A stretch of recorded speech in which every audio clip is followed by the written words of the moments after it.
The voice of Husker Nation is on the air. This is Hail Varsity Radio. Insight, opinion, expertise, along with the biggest names talking Nebraska sports.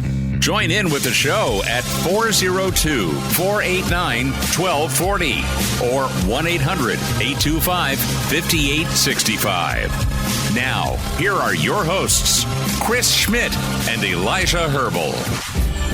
Great to have you in on Monday. It's Hail Varsity Radio. We're presented by Currency. For all your equipment financing needs, go Currency. Chris Schmidt, Elijah Herbel, Connor Clark. We are in. We're loaded up. T-minus, 24 hours from Indy. So we'll anchor down there here Wednesday, Thursday coverage of Big Ten Media Days.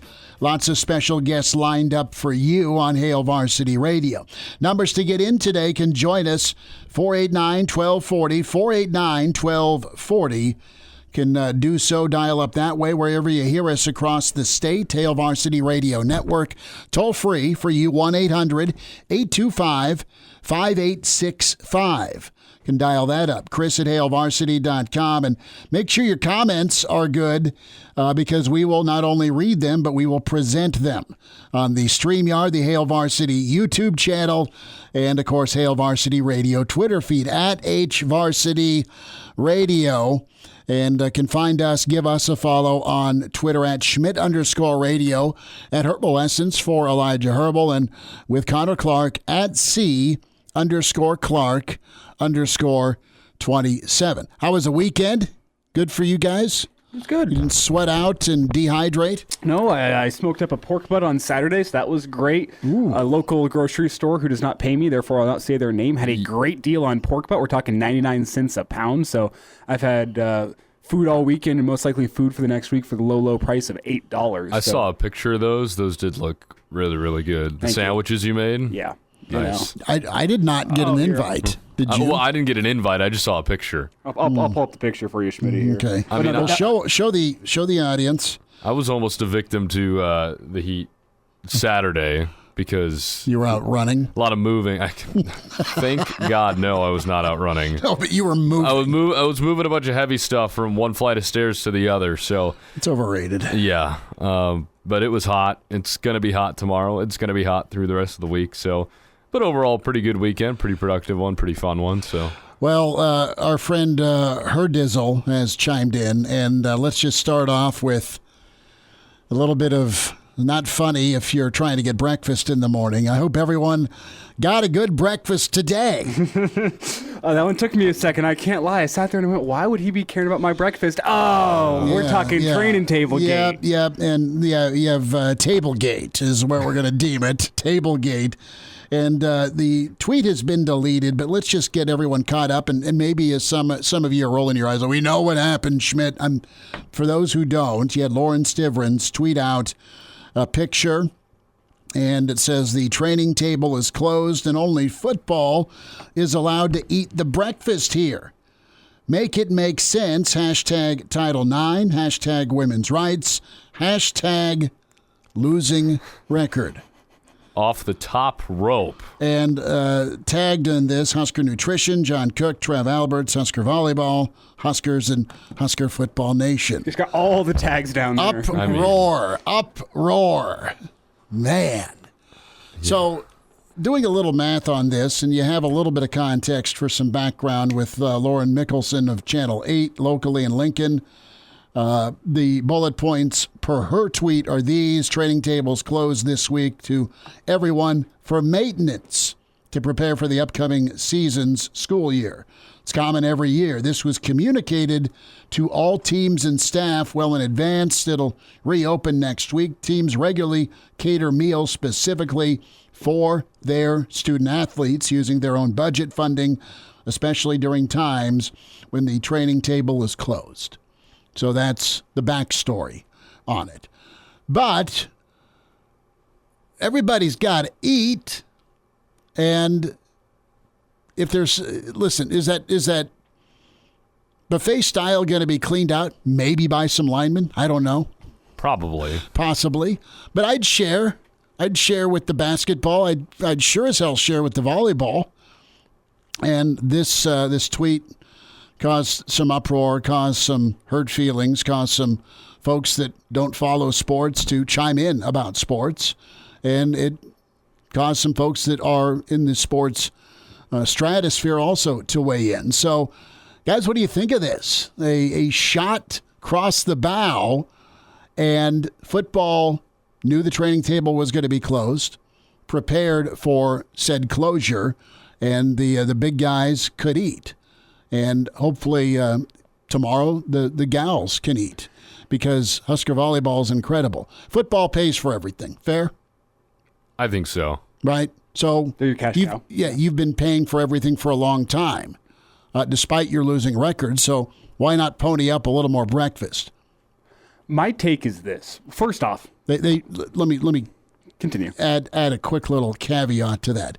Make sure your guys are taken care of, but also,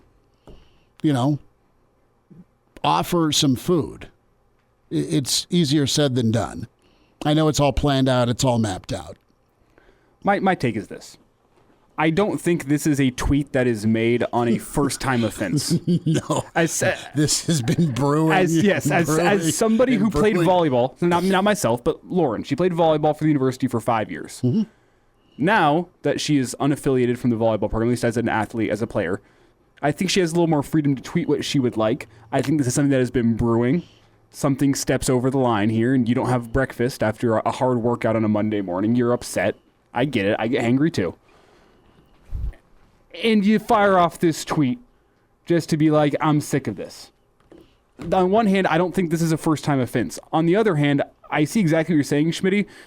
Clearly, the football team, this was communicated well to them that the training table's not going to be open. They're going to cater in their meals. Was this an error in communication between the athletic department as a whole and the volleyball program? Is this just an individual error? Was this just a slip by volleyball? Did somebody within the volleyball program, is their job to cater in the breakfast? They forgot, they got busy last week and they forgot to order in Monday breakfast. That could be possible. I don't know what the behind the scenes is, but I don't think this is a tweet that Lauren Stivrins makes after being treated with respect and the utmost care for 5 years, and then they make one slip up after you've graduated, and now you're going to tweet this out. No, hey, let's not forget, there's also about 5 or 6 volleyball players that retweeted this as well. So I don't think that this is just a one-time offense. I think this is probably indicative of how the volleyball program feels in a greater sense, and though it was not you mean like going to Final today, Fours and winning national championships, and still feeling like you're being seen as little brother in the room or little sister.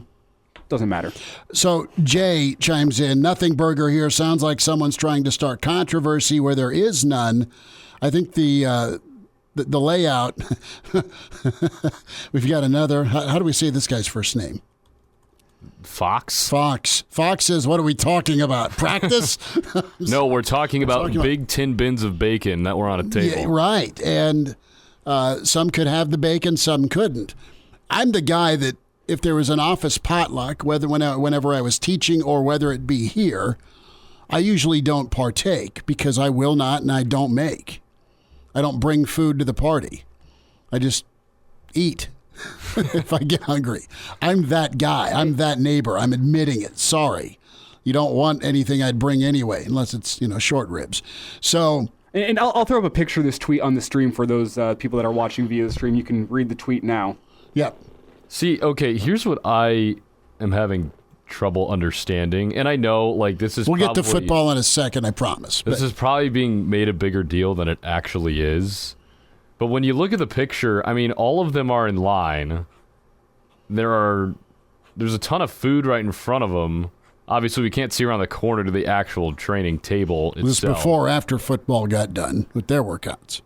Yeah. We don't know. We don't know. It looks like there's some football players in the background, but I don't know. I think it's being made. The assumption here, guys, is, okay, there's food here. It's where the training table is, and we can't eat. Well, why has this never been a thing? Only. Why has this never been a thing in the past? I feel like this would have been, if this was a constant thing, it would have been, brought to the light. But just because when you think about it, the athletic department has done so many things to highlight women's sports, right?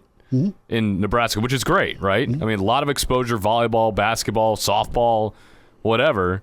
I feel like if that was a constant issue, it would have been brought to light a lot sooner. And maybe that's just me. Maybe I'm not in the training table every day, obviously. So Well, you couldn't eat. Yeah, I could barely look at the place. So, I mean, I don't know. But the hashtag losing record That made me That is was the punch to the jaw.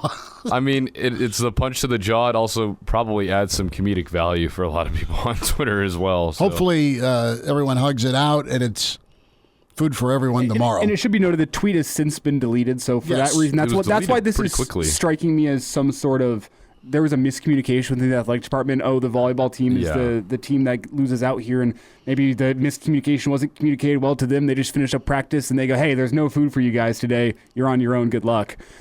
So all in all, I don't want to call it a nothing burger because I think there is some substance there whenever you think about the fact that this probably isn't a first-time offense that the volleyball team feels like they've been treated unfairly by the athletic department, but also at the same time, this sounds like a miscommunication that one tweet is blown out of proportion. It's not no, this is just for football. You go over there.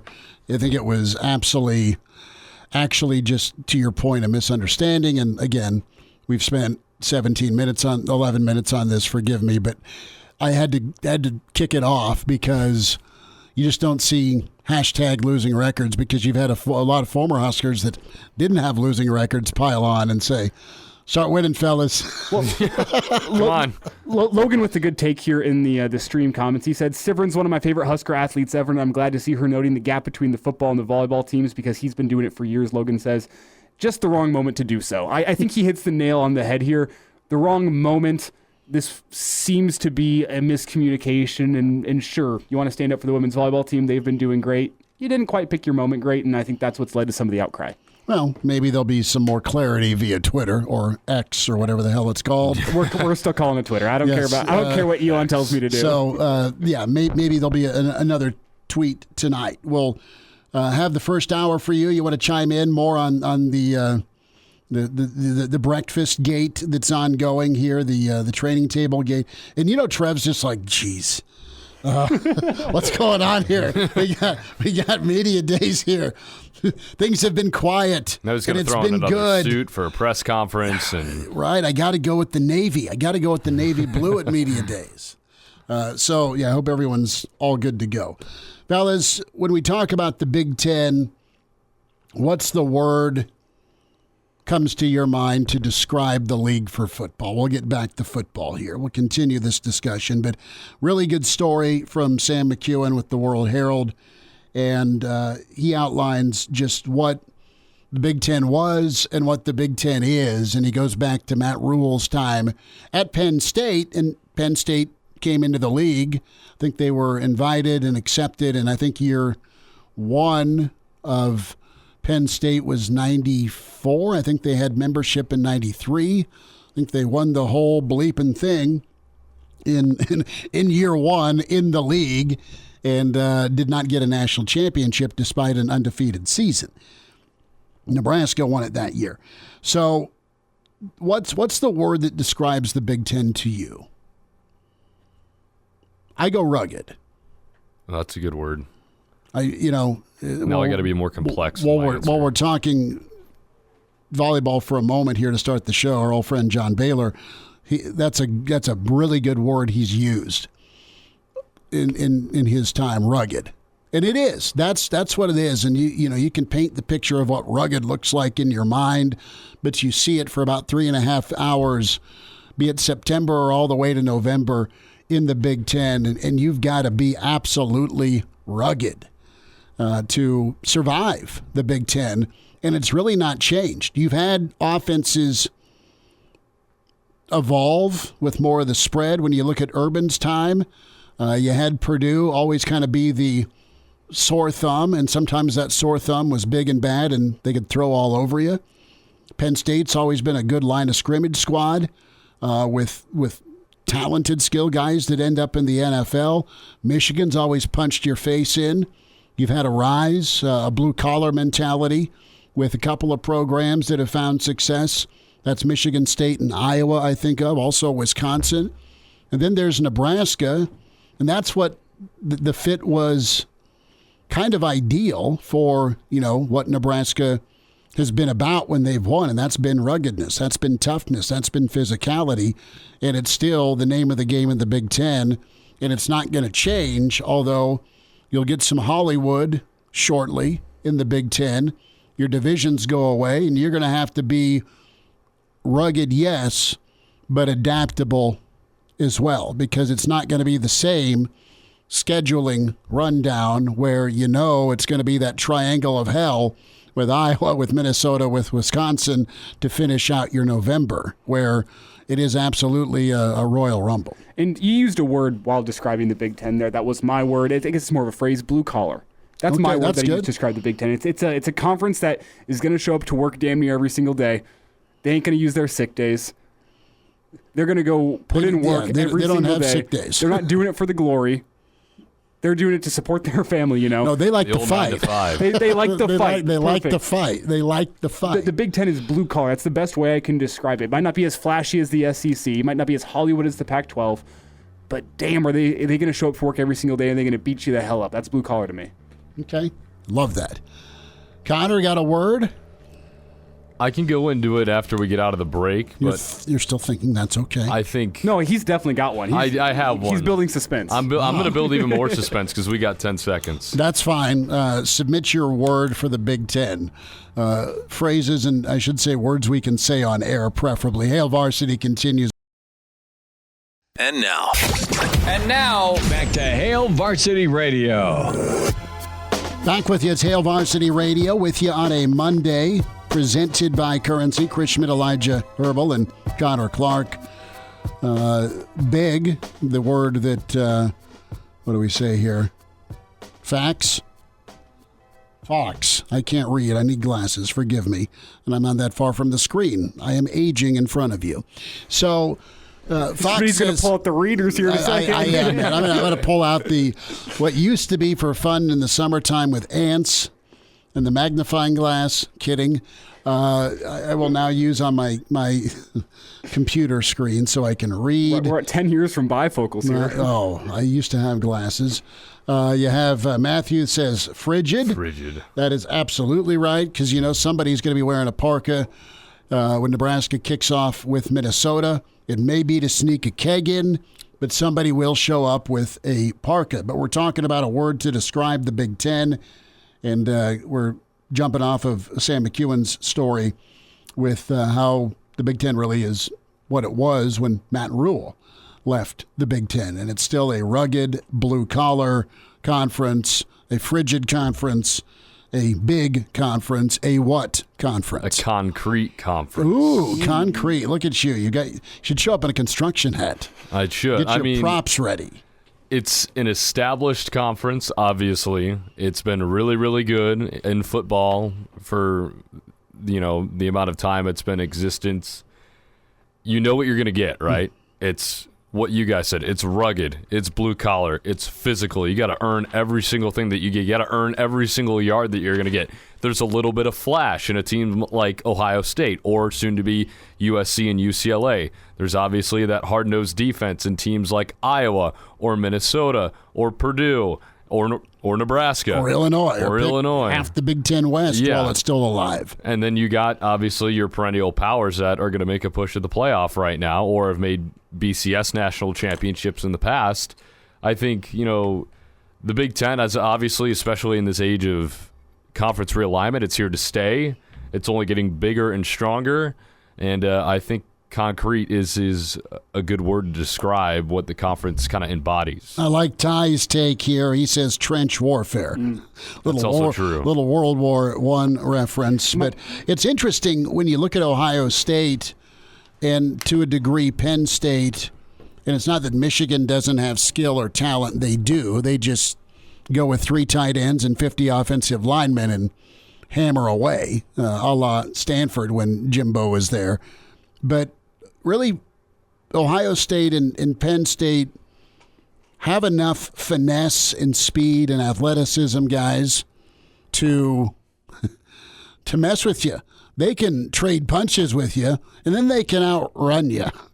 And that's why they're separated. And you've really got, as we turn our attention to Big Ten Media Days, it's going to be the playoff chase for Ohio State, for Michigan, and where does Penn State fall? And then maybe a Wisconsin, maybe an Iowa, but there's really 3 and then everybody else. And it still feels that way. You don't get many surprises in the Big Ten.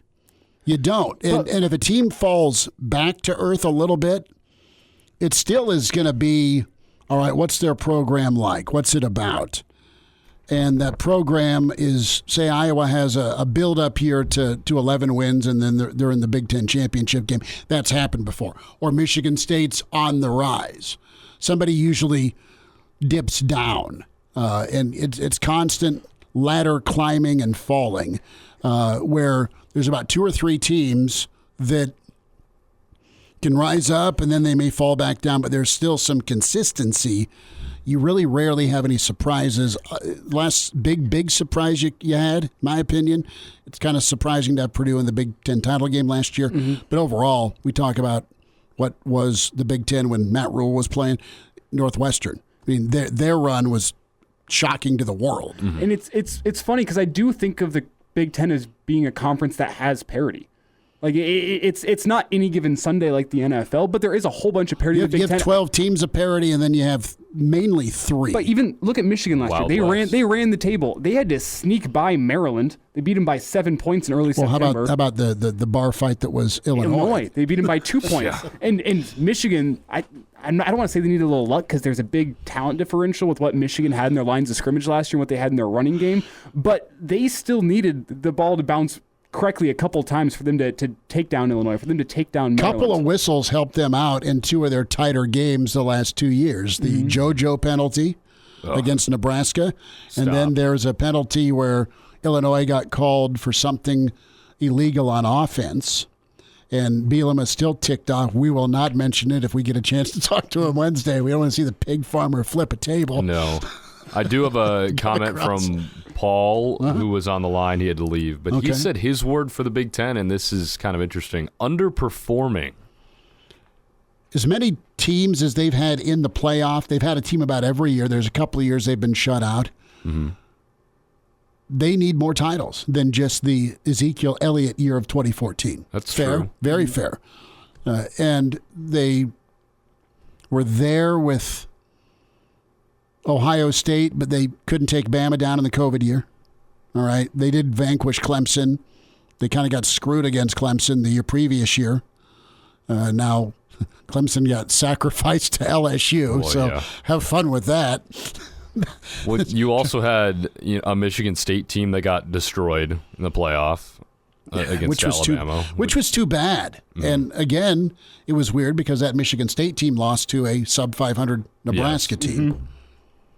So you have teams that kind of are who they are, and it takes a lot to move up, to move out of the middle class to the penthouse. Or it doesn't take that long to fall, though. You get a wrong hire, or you get into trouble, you can really fall and get kicked dirt on, and you've kind of seen that from Nebraska. Here's they're trying to right the ship.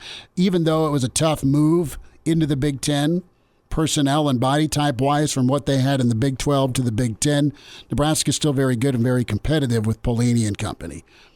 Then it went away from any understanding of the Big 10. And you see some leagues where you'll have teams rebound spectacularly, like a TCU, where they can go 5-7 or 4-8, and then they were a year away and they have double-digit wins. The AAC, that's what I can't figure out, or couldn't figure out, with all of their coaches that moved on to Power 5 gigs. With Coach Herman getting the bump from Houston as a coordinator at Ohio State that won the national championship. You had Herman get hired away from Ohio State to Houston, then get the tap to Texas, didn't last. Frost from Central Florida to Nebraska, didn't last. Rule's really the only guy that's jumped from the G5s to the Power 5 and gets it and is able to sustain before he went off to the NFL. And we get to see Fickle this year, too, out of that mix. He's got enough background in the Big Ten, though, you would think to be okay. Yeah. I mean, are you willing to put PJ Fleck with what he did jumping from Western Michigan to Minnesota in that category? That's a brutal oversight by me. No, that's a brutal oversight. Point. That's an incredible. But the MAC's a lot different than the AAC. That's true. The MAC's different than the AAC. I mean, I'd put the MAC a step below the AAC, which I think kind of makes PJ Fleck's ascent to Minnesota so unique in that sense. But the point you make still stands, though. It's a lot more rare to have a guy move from one of those G5 conferences up to the Power 5 and find success immediately. You find a lot of those guys will go and get a stop somewhere, kind of flame out, head back down to the group of 5, do well, and then you can move your way up. And we'll see what happens with Fickle as he moves from Cincinnati up into the Big Ten, but he kind of already has some Big Ten experience. But your point still does stand, Schmidt. That's rare. That's difficult to do, and it's because of just how brutal conferences like the Big Ten and the SEC are. And you can have a different take on Lovie Smith. Fair to say the guy knows football.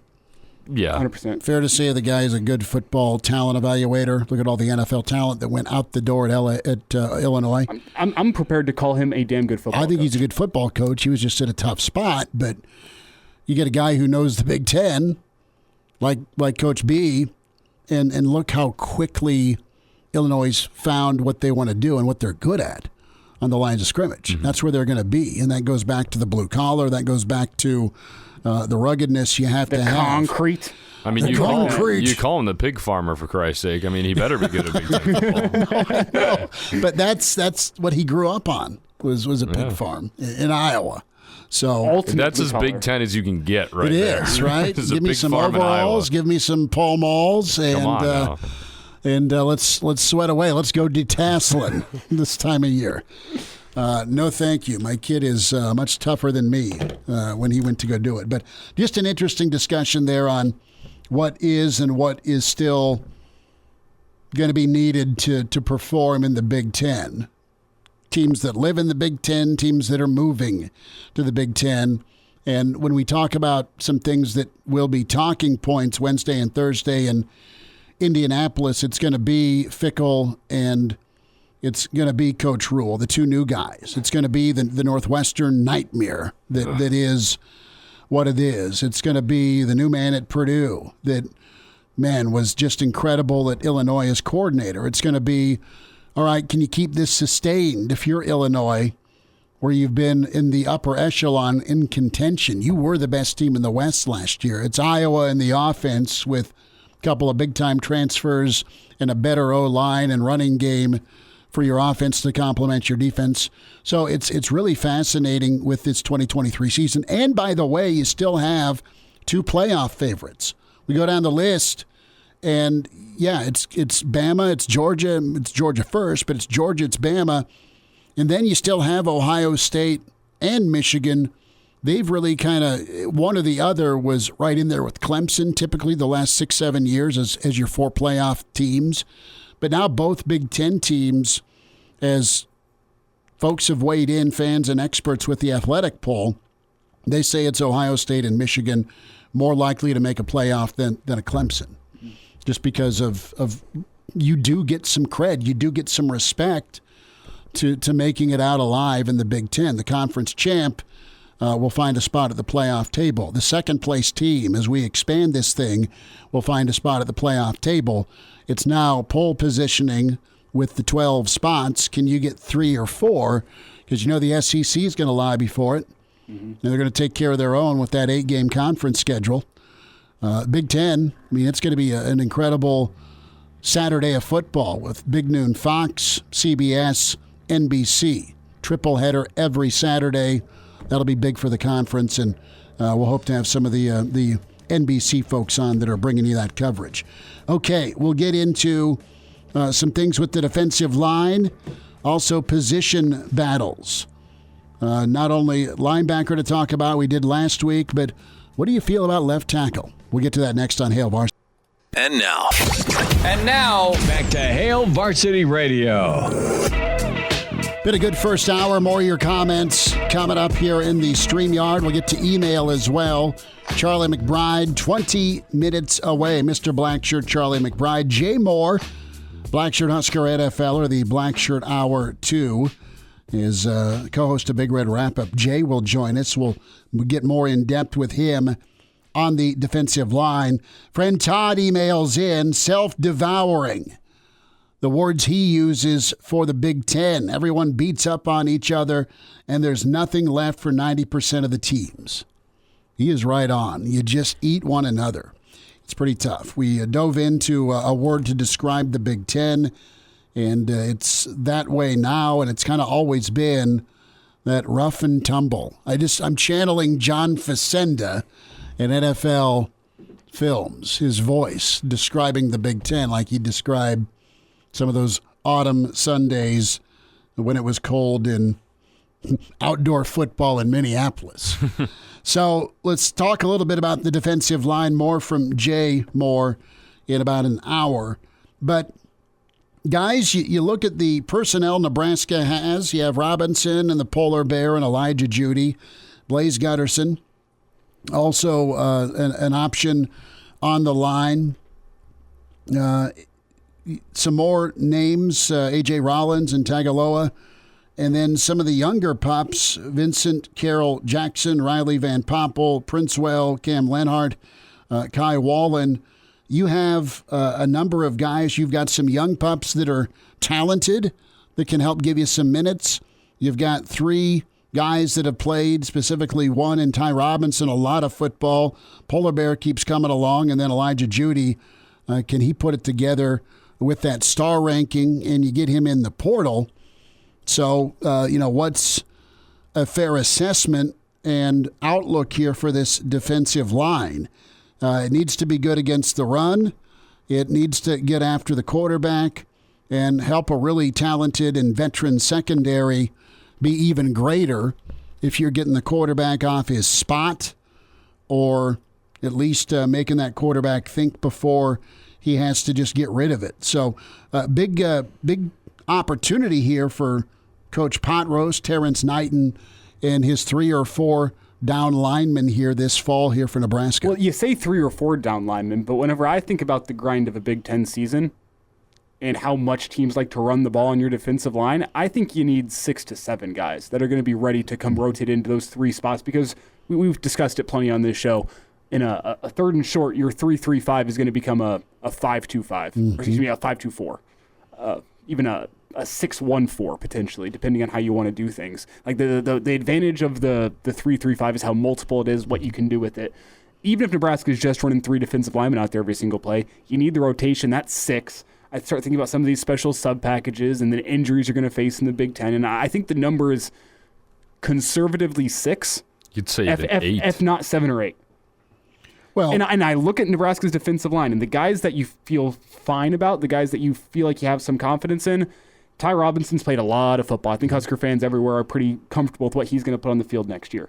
Nash Hutmacher's shown it in flashes, and I think they're going to have to rely on him a little bit more this season, but you feel all right about what you have there. Elsewhere, what do you have that you really feel comfortable with? You saw some flashes from guys like Princewell and Lenhart, and Judy looks really good in the spring game. That's just spring, though, right? That's just spring, though, is the problem. And they're going up against, how many offensive linemen did Nebraska have available for the spring game? 8? Minimal. 7? And these guys are coming in. It's their first spring. Credit to them for coming out and balling out in a spring game. But are they going to be ready for the offensive line of Minnesota? Are they going to be ready for the offensive line of Michigan in late September? I think Minnesota's got to have 4 new linemen. But it's still a PJ Fleck Minnesota offensive line, and those guys have been maulers over the past couple of years. Have they been to the level of Wisconsin has been traditionally? Yeah. No, but they're still a damn good Big Ten offensive line. Is a guy who was in high school last year going to be ready to go up against that week 1? I don't know. Is the guy that was playing tight end last year going to be ready to go up against that week 1? I don't know. I worry about the depth of Nebraska's defensive line, because you don't want to thrust those guys into action whenever they're not ready. The guys like Princewell, as I laid out, Cameron Lenhart, A.J. Rollins, Riley Van Poppel's another young guy, Maverick Noonan. Are these guys going to be ready for Big Ten football in year 1? They really shouldn't be. Are you going to have to press them into service? Probably, because if you're looking at 6 or 7 defensive linemen that need to play, I'm looking at the depth chart and I go, I'm not sure who those 6 or 7 guys are. I've got 5 for you. All right, I've got Robinson, Nash, Judy, Jamari. I know he's a linebacker, but he can play with his hand in the dirt. And then Blaise Gutterson. I got 5 guys with experience. There you go. You figure out you got Tagaloa, A.J. Rollins. There's 7. They both have been in the program. I understand they're switching from tight end to defensive end. And then you have your pick of Carroll Jackson, Van Poppel, Lenhart, Wallen, Princewell. And then you don't know yet if Goldman and Maciejczak are going to stay on defense or if they go back to offense. But there are bodies there, and agree with you about not wanting to lean too much on freshmen or young players. That said, maybe you found some guys. What do we hear about the state of Texas? Well, guys come in more college ready. Mm-hmm. Not all, but some. And you do have really talented high school football in the state of Pennsylvania, where some of these other kids have been recruited from. Well, I feel like, too, when you talk about rolling freshmen out there right away, if you're going to do it, I feel like this is the year to do it, right? Because it's year 1 under a new coach. Obviously, there still are expectations there. You don't want to just say, hey, we're just going to experiment all year. But if that's what you have to do, I feel like this is the year that it's more okay to do so than, say, year 3 or 4, right? And one thing we knew about Rule was that he wasn't going to be afraid to press freshmen into service in year 1. He did it at Temple. He did it at Baylor. If you thought there wasn't going to be a freshman that saw the field next year for Nebraska, I think you're probably a little bit crazy. It's what Rule does. I don't think he's probably going to put as many freshmen onto the field as he did at both Temple and Baylor because of where Nebraska is at. Right. But there was going to be freshmen on the field. I just don't think in a Big Ten sense the offensive line or defensive line is where you want to put your freshmen onto the football field. There's other positions that the transition is easier from high school to college. I think when you see freshmen from Coach Rule, you're going to see him because he wants to and he feels they're ready versus you have to. Well, it's about, I think in some past years you've seen guys go in for, all right, we told you we'd play, we know you're a high-profile recruit. Go give him hell, son. Sorry you're not ready or strong enough to handle this werewolf off the edge. And I'm talking more so out loud about some of the offensive linemen that got in way too early or before they were maybe ready, jacked with their confidence. He'll do it because he wants to and he thinks they're ready. I don't think it's going to be a break in case of emergency situation. And I can sit back and analyze what I said and say 10 snaps from a freshman defensive lineman is a hell of a lot different than starting as an offensive tackle in the Big Ten. It's a hell of a lot different, but it's still not ideal. These aren't guys you want to rely upon for your defensive line. It's they give you the best chance supplementation, to win. Right? You supplement a little bit with some of the young pups. Matt chimes in here on the Gophers. We're not far from Minnesota in kickoff here as we count down. Camp gets going, well, Sunday. Minnesota just graduated the most 6-year COVID seniors of anyone. That means they have a fresh but developed guys playing behind them. That's probably true. We'll wind down hour 1. And now, back to Hail Varsity Radio.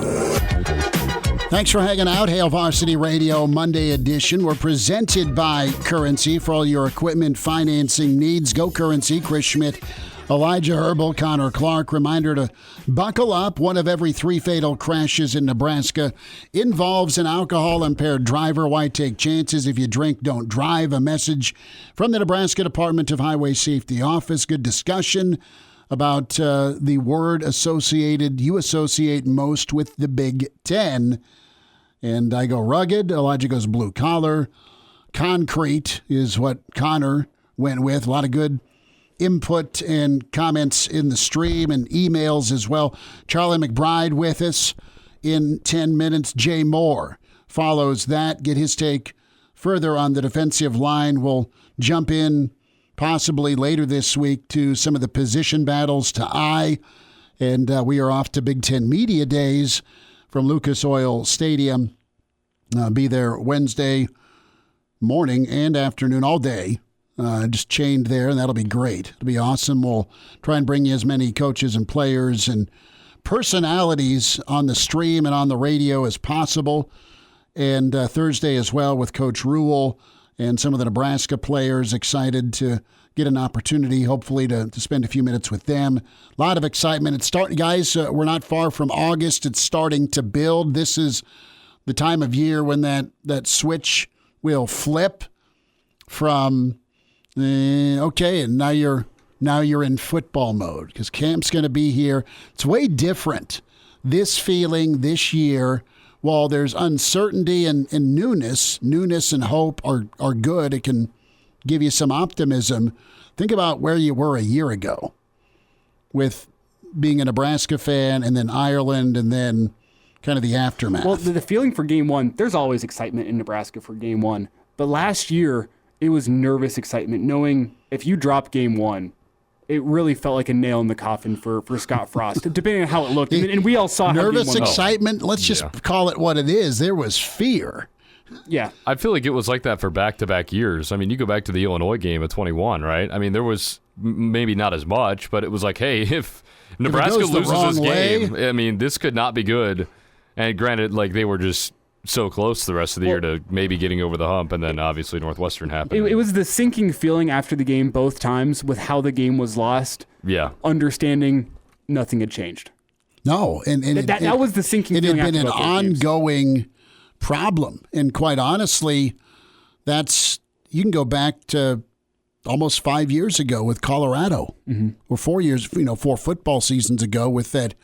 You're up 20-0 in the third quarter against Colorado, and they hit a flea flicker. I mean, that, or even game one of the era after the cancellation against Akron, where the Buffs come in and steal one. That's one thing I think the Husker fans know this season with game one. It's going to look a hell of a lot different than it did before. That doesn't mean it's going to be a win, but it ain't going to be the Frost debuts every single season, because every single season that Husker team came out week one, and you went a lot of benefit of the doubt. You wanted it to work. You wanted it to work, and then you watch game one. You go, this team better get better. Daniels, this team better get better as the year goes on, because that wasn't great. Crew wants me to get beat up in front of people. Says give Brian Ferentz a wedgie if you see him. I don't think so. Might be escorted out. After my face is broken. Whatever you think of Brian's play calling, he's still a center at heart. All right? Good with his hands. All right. Hour 2 coming up. Coach McBride on the way. It's Hail Varsity, presented by Currency. The voice of Husker Nation is on the air. This is Hail Varsity Radio. Insight, opinion, expertise, along with the biggest names talking Nebraska sports. Join in with the show at 402-489-1240 or 1-800-825-5865. Now, here are your hosts, Chris Schmidt and Elijah Herbel. Thanks for hanging out. Hour 2, it's Hail Varsity. We're presented by Currency. For all your equipment financing needs, go Currency. Chris Schmidt, Elijah Herbel, Connor Clark. We welcome in Mr. Blackshirt, a Monday with Charlie, Coach Charlie McBride. Coach, how was the weekend? Are you getting beat up by the heat, or is it still decent in your neck of the woods? Oh, it's beautiful. The wind isn't going too bad, but we got nice warm weather. Warm weather? I was out 5:30 this morning sitting on the front porch out here and watching some guys who were skiing.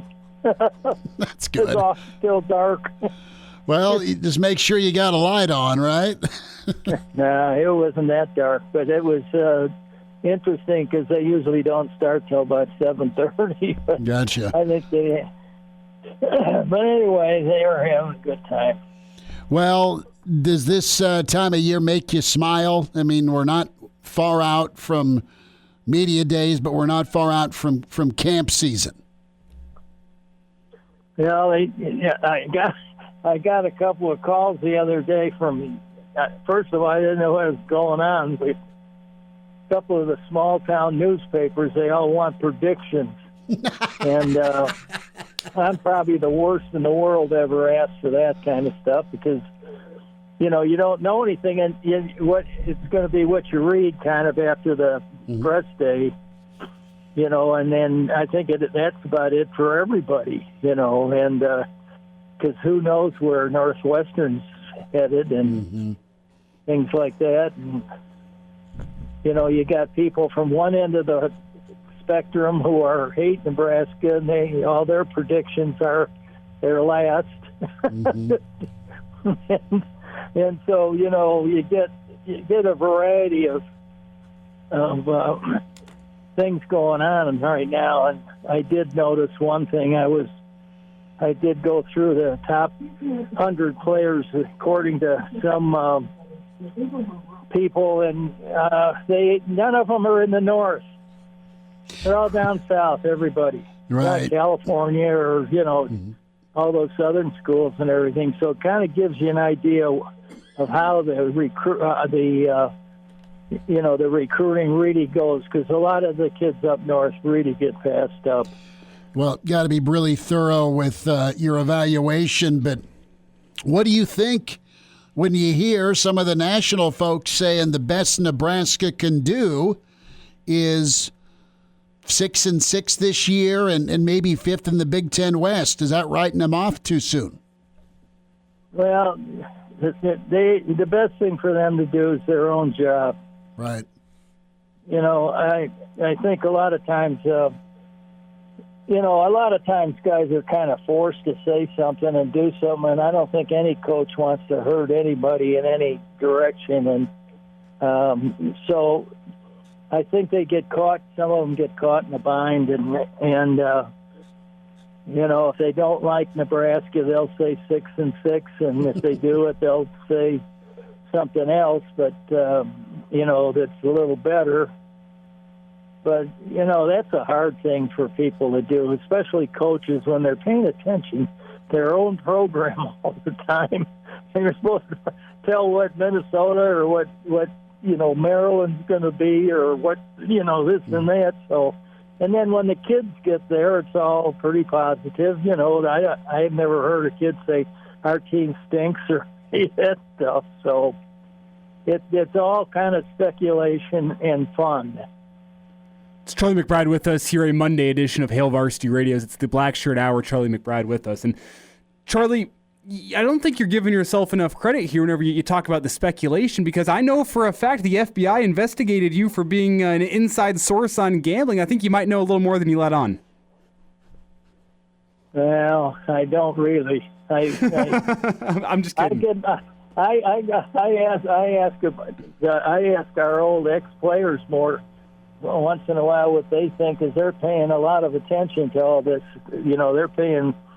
They're interested in this. I think some of them, now you got legalized gambling, I think it's the worst thing in the world you could do to athletics, but that's life, and so you might as well not sit around and complain about it, because they can't do anything about it. And I always worried about officials in the old days.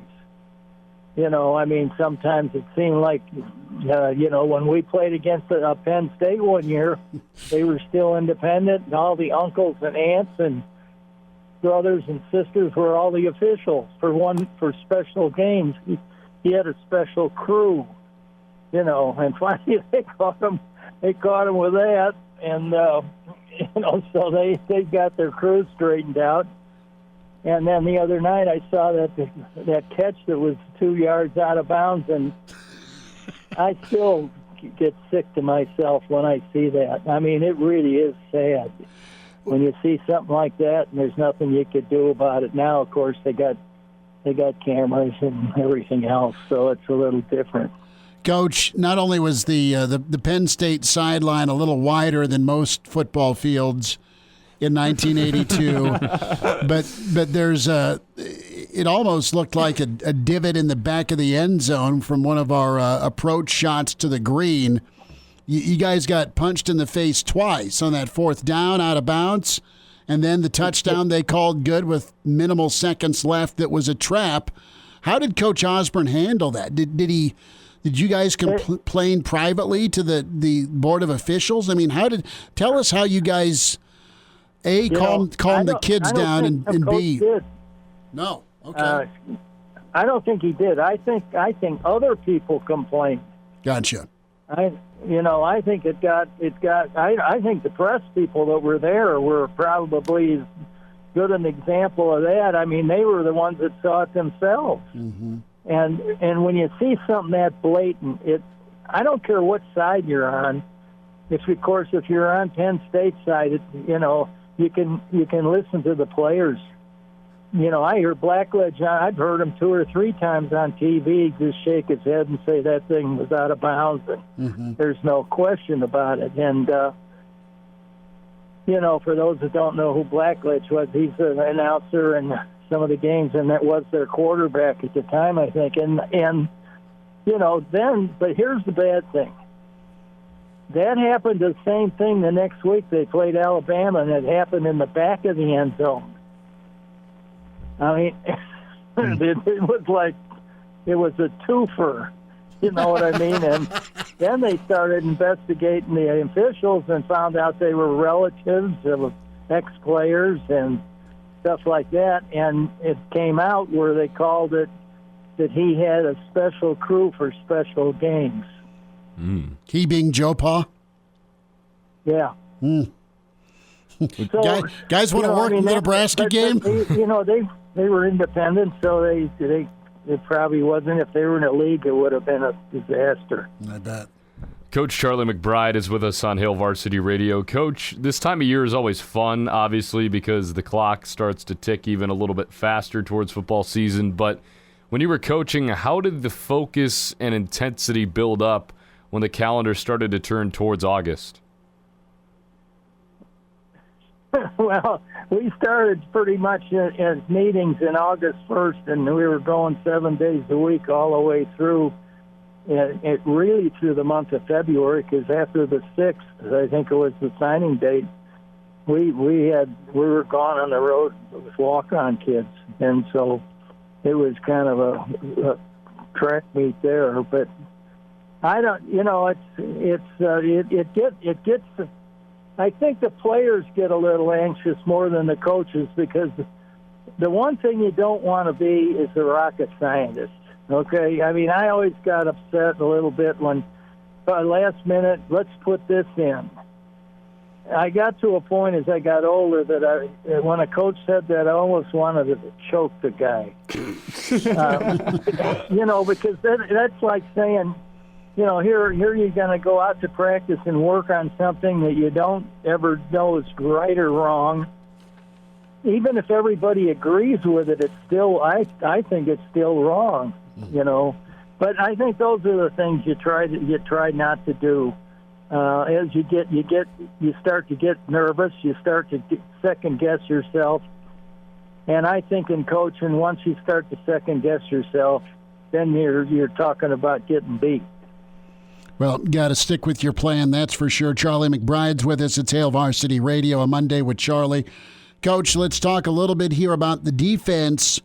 And you have talked to us about depth and wanting to be fresh, and that really showed up year after year for Nebraska football on the lines of scrimmage. And really, your defense, your kids were prepared, and you had a number of kids to bring in, even when your starters were out, and those kids you brought in one day became starters.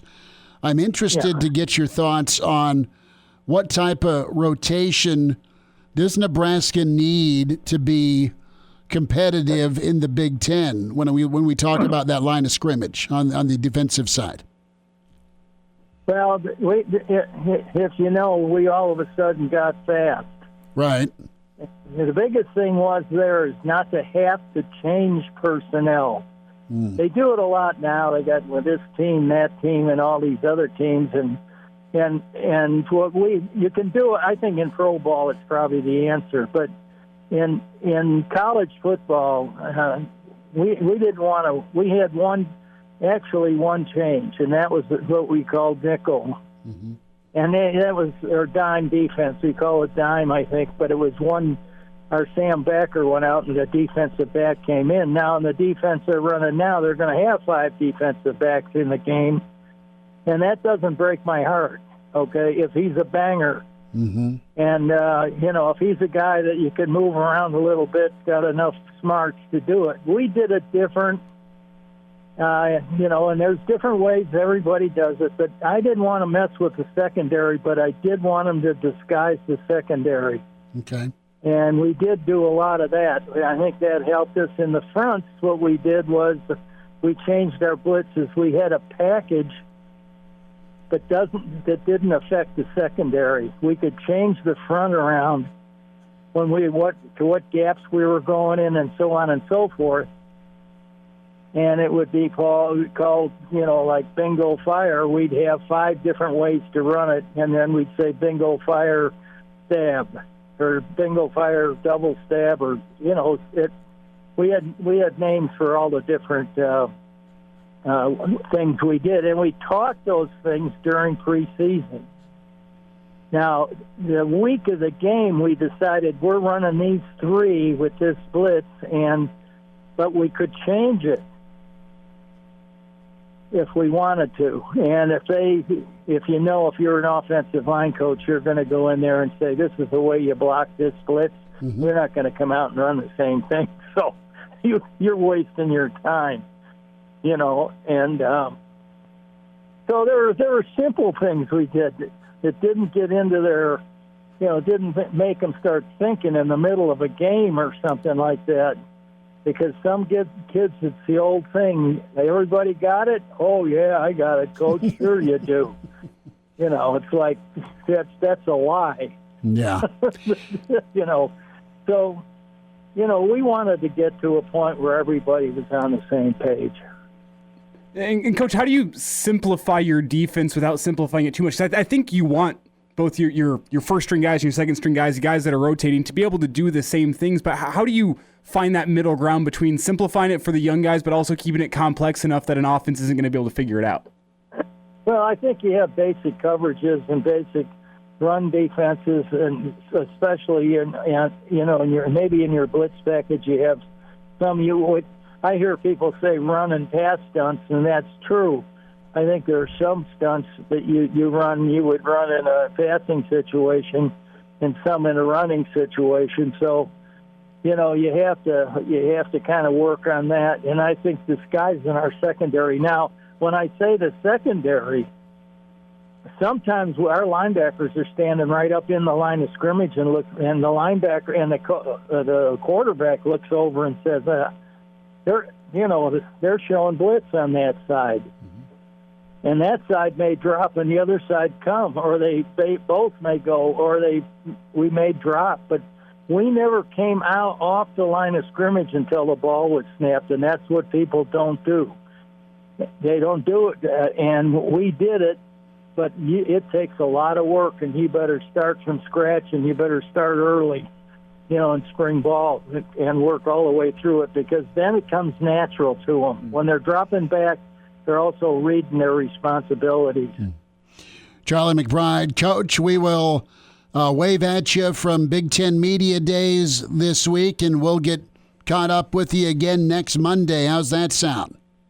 Well, if it's on TV, I'll listen to it for sure. Which I think it is, isn't it? It'll be on TV. I'll hold up a sign that says "Hi, Charlie." They won't put you on TV. No, I can walk behind the big red channel. Yeah, I can walk behind the big old Big Ten desk. Hi, Coach. We'll hold up a big old sign. Going down there, have a good time. Well, I'll work and maybe play a little bit. Yeah, right. Coach, we appreciate you. Thanks for the time today. Okay, thanks for having me. I'll talk to you later. Bye. There he is, Mr. Blackshirt, Charlie McBride. Blackshirt Hour continues. Jay Moore, co-host Big Red Wrap-Up, going to be with us at Hail Varsity, presented by Currency. All-State, 2-year starter, and rush in for the Big Red and NFL vet. Use Dudeness or Duder or, El Duderino if you're not into the whole brevity thing. It's Blackshirt Jay Moore with Hail Varsity Radio. Back into it at Hail Varsity Radio, presented by Currency. Chris Schmidt, Elijah Herbel. The Blackshirt Hour continues with Jay Moore, Blackshirt Husker NFLer, co-host Big Red Wrap-Up. You find him on Twitter at JMoore44. Jay, good to spend time with you. It's a week away from camp getting underway. You miss those days? You miss that feeling? Or are you like, dude, it's going to be a heat index of 108. I'm good. You know what, Schmitty? I can't say I miss training camp. That is It's an SOB, man. And I sound like an old guy now. It's not quite as the same as it was back when 2 days and, they only have one practice a day, but still, they're just long days. Whether, they get you in there lifting and you got meetings on top of meetings and practice, then more meetings. And, they're 12-hour days. You're rolling in there at, probably 7 in the morning, rolling out at 7, 8 o'clock at night. And you do that for, well, gosh, these guys are going to do it for 3 weeks straight, I'm guessing. So definitely don't miss it. It's just that necessary evil that you have to go through to get ready for the season. You just always got to keep thinking about that light at the end of the tunnel, which is the games that kind of get you through it. And, but man, no, not the heat, not the meetings, just none of it. Not, being so sore for that first week. I don't miss that at all. Training camp. Let me ask you this: what preseason camp was tougher? And this isn't picking favorites, but I'm just interested with when you came in under Coach Solich. It had kind of been the same old for decades, and then here comes an NFL coach and Bill Callahan, who, and everyone that we both know that played in the league. I mean, you guys really got murdered back in the day with NFL training camps. Mm-hmm. You know what? Things changed rather quickly. When my freshman year, when I got to Nebraska, there was really no oversight on practice. So you could do 2 days every day if you wanted to. There was and that was being a high school freshman. Now you had, a week of 2 days in high school, but you never had meetings or nothing. I remember that first week of 2 days in college, I was mentally and physically broken down. And I questioned myself to see if I could make it through this. And obviously, you're able to get through it, but it was a grind. But the very next year, the NCAA kind of stepped in and said, hey, hold on. We don't like these 2 days every day. You started seeing more guys having issues with heat and stuff like that. And they said, okay, you're going to have the first 5 days of practice, or only 1 a days.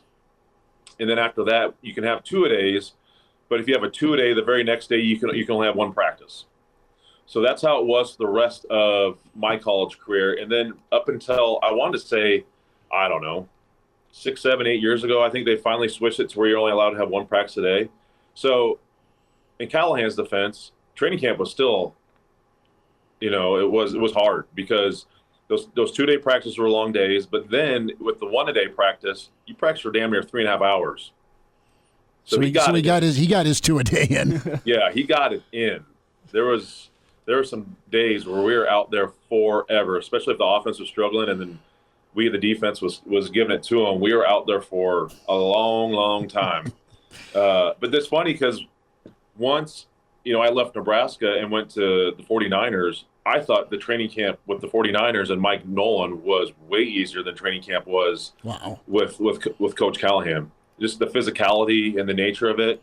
And once you get to the NFL, they understand, man, it's a marathon, not a sprint. And so you got to do the right things to get ready for the season, but also you don't need to bury your guys on the ground because you got to play 16 games, and not to mention the 4 other preseason games too before. So I remember thinking, walking out of practice sometimes, like, geez, I feel, it was like we always had 2 days. There was no restrictions like there is now in the NFL, and I think practice would be like an hour and a half, and it'd be like, whoa. These are kind of nice, and so it's the training camp has changed so much. The time is still there. You still got to put a ton of time into it, but the practice wise, NFL doesn't have any more 2 a days. If they do, they're able to have a walkthrough and a practice, which I'm sure they do in college as well. So it's changed quite a bit, in the last 20 years. It's Jay Moore with us here on Hail Varsity Radio. And Jay, I don't want to be disrespectful here, but I do hear the training camp from the 49ers, and I also think back to the record of the 49ers under Mike Nolan those couple of years, and I go, well, maybe it checks out. And I don't mean to be disrespectful in any way, but that was just the first place my mind went. That's a fair assessment. But that was still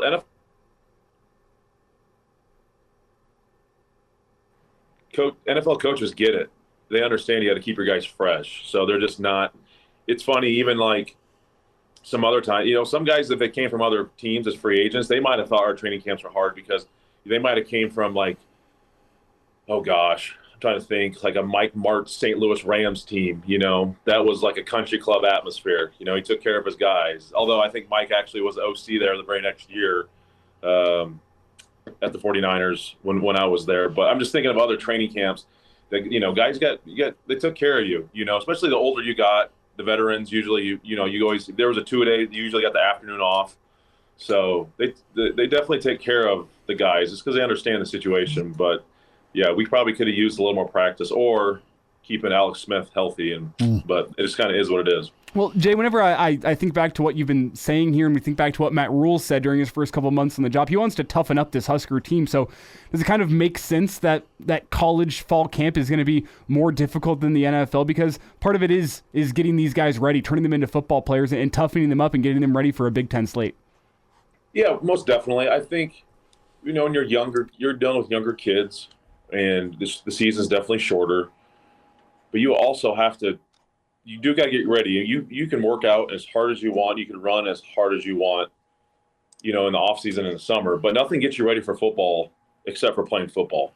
You got to put the pads on. You got to knock the rust off with your pad level and your hand placement and your footwork and your timing of everything. You got to do it. And this team does got to get tougher. There's no doubt about that. We've lost too many games sometimes where just not being able to run the football and take some time off the clock and be be successful in a 4-minute situation. So I imagine there's going to be a lot of 9-on-7 periods, which is just a run only period, and some scrimmages and live action just to get these guys ready. Because when you've been as bad as Nebraska's been, last 6-7 years, man, you got to do something drastically different to change it up. Jay Moore, I love the fact that they're going to they're moving everyone in the dorms, coaches included. We never had that when I was at Nebraska. We always stayed in our own places. But like that, they're just kind of changing it up, just doing little things to tweak here and there to try to turn things around, which obviously needs to happen. So it's gonna be fun to see the process, heading up to August 31st. Didn't mean to step on you there, Jay. Jay Moore is with us, Hail Varsity Radio. Jay, I want to get into the D-line and really a new look this year with some familiar names. Really good story from Brady Oltmans with Hail Varsity as he took a little deeper look into Nebraska with this 3-3-5. And a guy that we have talked about a lot, and I want to start with him because he's coming off a spring he missed. Ty Robinson, but also just what do you think of these three that we can project now and could be wrong here in a month? But you look at Robinson, the Polar Bear, and Elijah Judy as maybe your three frontline guys in that 3-3-5. I know it's multiple. I know they can go to a 4 men down if they need to or want to. Totally get that. But on its face right now, do you like Nebraska's prospects of having maybe a breakout year or at least a better year with these three guys anchoring that middle? Yeah, I think so. I think I've always been very, very high on Ty Robinson. He's just got to become more consistent. There's had some games where it's like, holy smokes, this guy looks like a surefire first-round draft pick, and then he goes on a milk carton for the next 2 games. You don't hear much about it. I know sometimes that can how it works. As a defensive lineman, sometimes you're eating up double teams and they're attacking you certain ways, and you might not be able to make enough plays, but still, when you get the talent and the gifts that Ty has, he should be making some plays even in those games where they're definitely eyeing him and trying to double team him and take him out. But I love the guys. I love the front 7 of this defense. It's gonna be fun to see. I'm not very familiar with the 3-3-5. I love the fact that you can be very multiple and have different looks, but having some good guys up front and having them be able to play different positions and line them up all over the place and create some chaos and confusion for the offensive line and offensive coordinators and the quarterback. I love that ability to do that. Again, these guys, the biggest thing for those guys, because they've played football. They've all played, live game, live bullet action football. It's just developing the consistency to do it week in and week out. And I'm not saying they need to. It's just consistent, fundamentally sound, disciplined football, and that's what it has to take at this level to get this team over the hump and winning games in the Big Ten and playing in bowl games again. But those three right there that you mentioned, there's enough talent here up front in the linebacker room and in the secondary room. Even with the new coordinator and new system coming in, I think these guys should be able to, play at a pretty high level to get some wins and keep, and get the offense back on the field as quick as possible. So I'm excited to see the evolution of it and the process of it. And I'm excited to, do a deeper dive. I'm going to have to familiarize myself even more with the 3-3-5 and discussing it on, Big Red Wrap-Up and just understanding, different names, different positions, and really just to see what it all can become. Because like you said, it can be so many different things. You can have a 5-2, you can have a 4-3, you can have a 3-4, you can have a 3-2, you can have a 3-3. There's so many different angles you can attack a defense from, which is a blessing and a curse, because I do think you have to have a foundation of a certain look that you can always hang your hat on when kind of the crap hits the fan. Mm-hmm. So I get a little worried about having too many different looks, going into games, and sometimes kids can get overwhelmed with a game plan. But I'm sure that's all just going to stem off of their foundational, techniques and all those things. You're able to kind of move and manipulate certain things here and there without having to think too much. So it's going to be fun to see and watch this process go on for the next month until they play Minnesota. Jay Moore is with us here, Hail Varsity Radio. And Jay, as a former member of the front seven yourself, is there a sweet spot for how much rotation you should be getting in a game for those guys in front seven? Yeah, it's defensive line wise, you definitely want to be, if you're going to have 3 guys or 4 guys, you want to be 6 or 8. I'd say 8 deep. That's a nice thing to have. As far as linebackers, it gets a little trickier. You want to be able to spell guys every now and then, but linebackers is an interesting. It just for anyone, you have to get in the feel and the flow of a game. And I think D-line's a little easier to kind of step in there because everything's right in front of you. You got to play your keys. You got to play the tackle or the guard or the tight end or the center, and that doesn't really change too much. But linebackers, you definitely got to get a feel of, communications with the secondary and the D-line. You got to get a feel of, attacking, the pulling guards and just seeing how to get over top on blocks and coming downhill so you can take the double team off the guard. And there's certain things that there's more of a feel. It's kind of like a running back in a way of getting the feel of the game going along with the offensive line. So, again, as long as you're 2 deep, though, you have very solid 2 deep guys at any spot, you're going to be okay. And then, hopefully, if anything, God forbid, those 2 deep, those first 2 guys, they get dinged up, and then, you got to bring along a young guy or hopefully a guy that's, played some snaps, meaningful snaps before. You can plug them in there and simplify things for them. But as long as you have 14 guys, you want to talk about the front seven, if you have 14 dudes, you're going to be all right. Jay, let's spend a minute here. Jay Moore is with us, Blackshirt Husker NFLer, Big Red Wrap-Up co-host at JMoore44.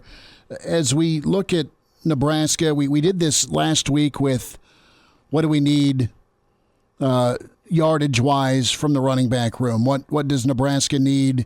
Total touchdowns from a guy like Sims, receiving. We went down the offensive side.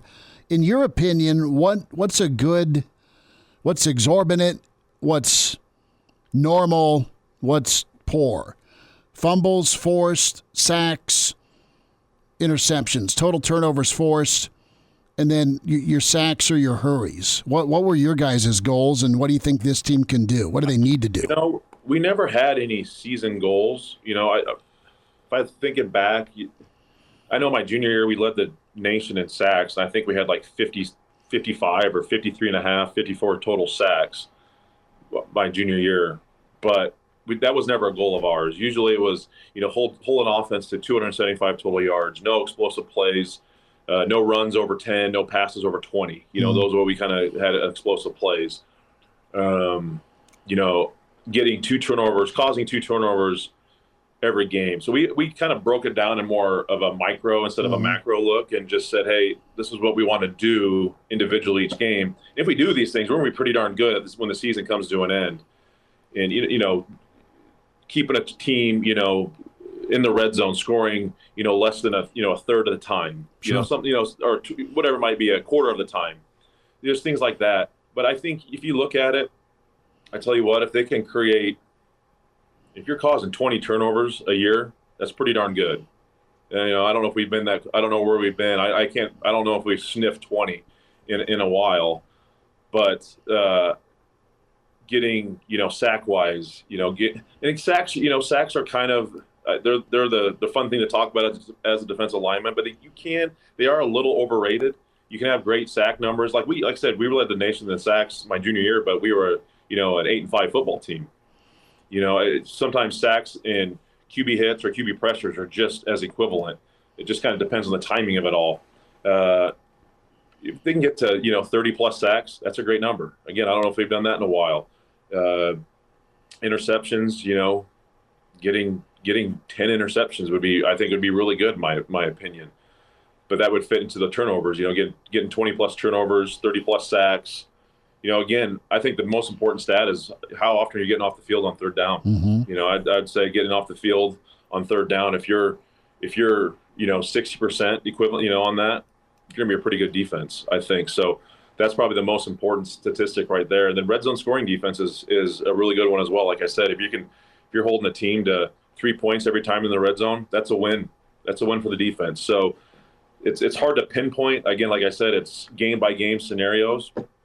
But if you're looking at it all, those would be the numbers. Well, Jay, what's tough about defense, and one of the things I said last week was, well, does the defense giving up 42 points in a game look good? No, but it looks a hell of a lot better if the offense puts up 45. Like, if the defense gets 10 takeaways on the year, does it look great?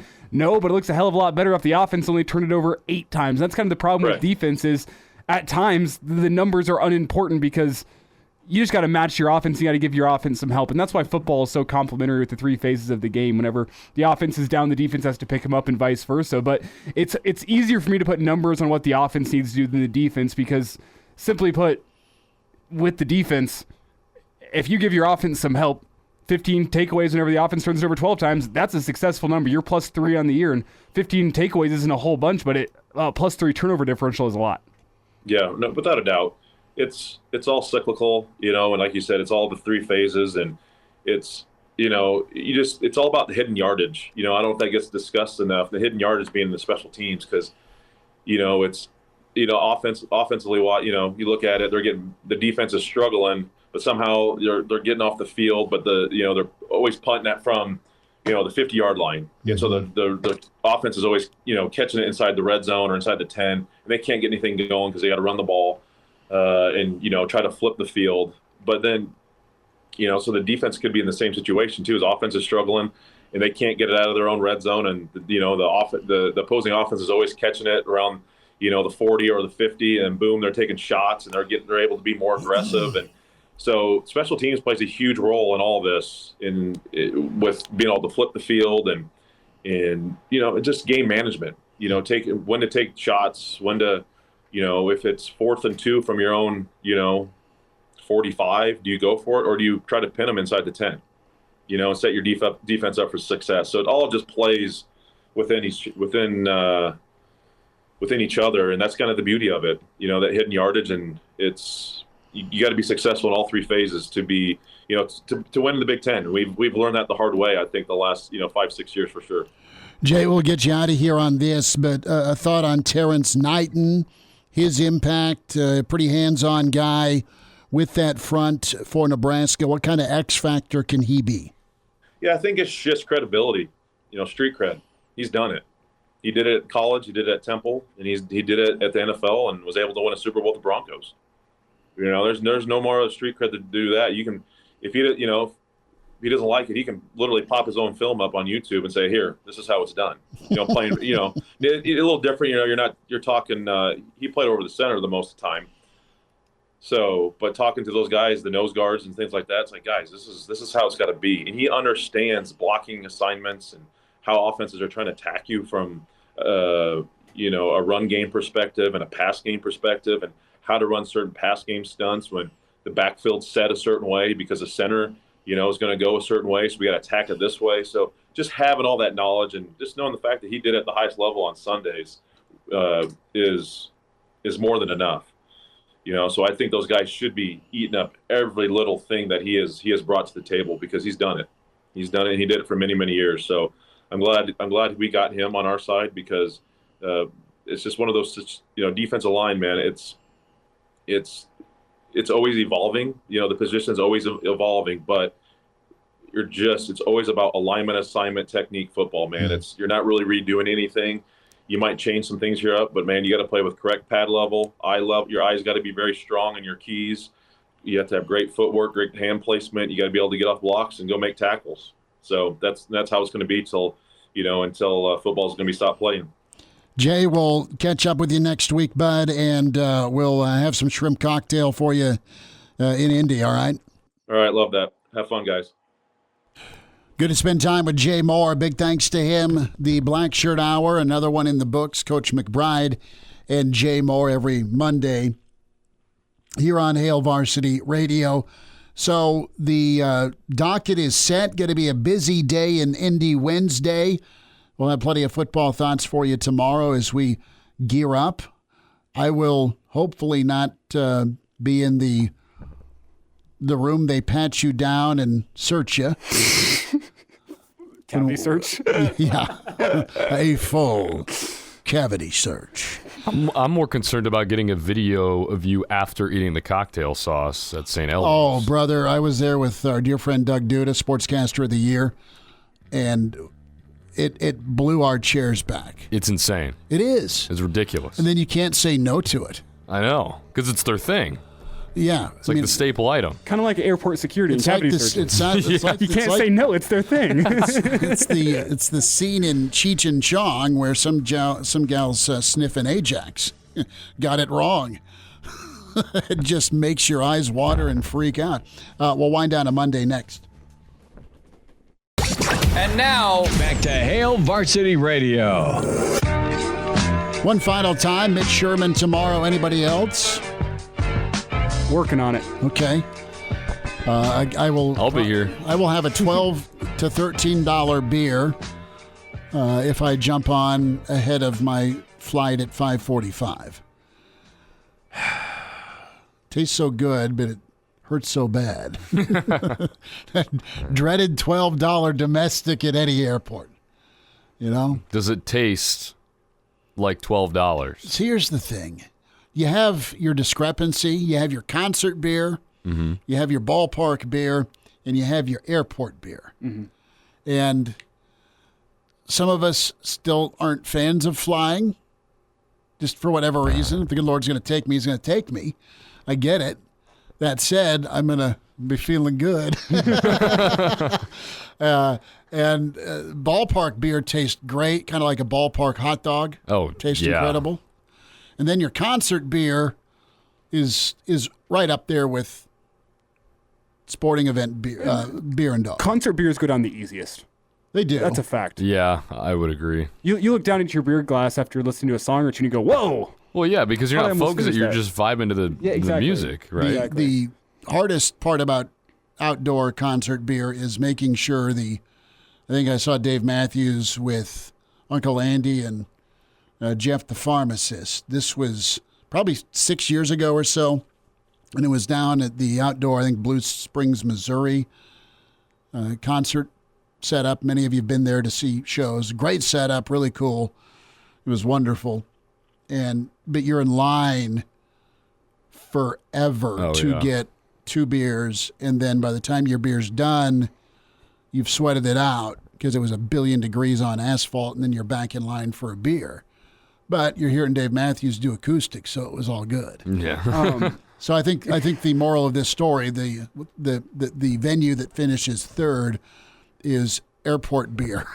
Yes. Well, speaking of lines for concerts, you guys see the video of the Florida baseball fan who released the video of how he snuck an entire fifth of whiskey into a Florida Gators baseball game? No. How? He put all the whiskey into a catheter bag. Sure. And then strapped that catheter bag to his leg and had a tube running up his pants. We had some sort of fake setup where there was a bladder set up, and I don't know if it was similar to kind of a windshield washer type plastic setup. We had some creative engineers that we sat in front of while I was going to school in Nebraska. And it'd be great because all they'd do is we'd all be wearing long johns and they'd strap that plastic bladder thing to the outside, unzip, pour.